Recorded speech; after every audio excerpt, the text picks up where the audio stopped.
Day 11 of sharing topic about Windows. Guys আজকে দেখাবো কিভাবে একটা শেকের মাধ্যমেই সব কয়টা উইন্ডো মিনিমাইজ করা যায়।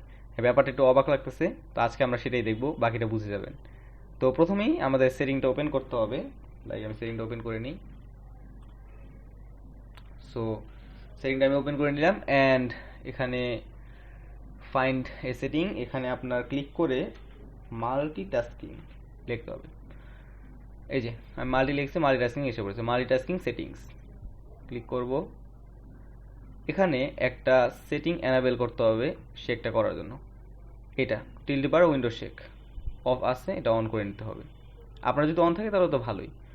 তো এবার অন আছে, তো আমি এখন কেটে দিলাম। অ্যান্ড এখন আমার কিছু কিছু উইন্ডোজ অন আছে, তো সেগুলোকে আমি অ্যারেঞ্জ করি। সাপোজ আমার এগুলা অন আছে। এখন আমি সামনে এটাকে আনতে চাই। এখন কথা হচ্ছে আমার কিন্তু এখানে অনেকগুলা কিন্তু উইন্ডো ওপেন আছে। সো এখন আমি এটাকে সিম্পলি লেফট টু রাইট একটা শেক করব। এই যে দেখেন সবকটা কিন্তু চলে গেল। আমি আবারও আনি, আবারও দেখাই।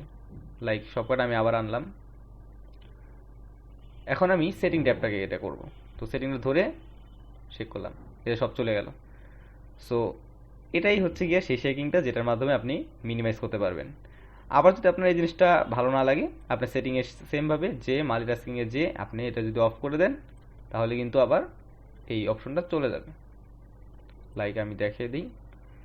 এই যে এই যে চেক করতেছি, বাট কিন্তু এখন কিছু যাচ্ছে না।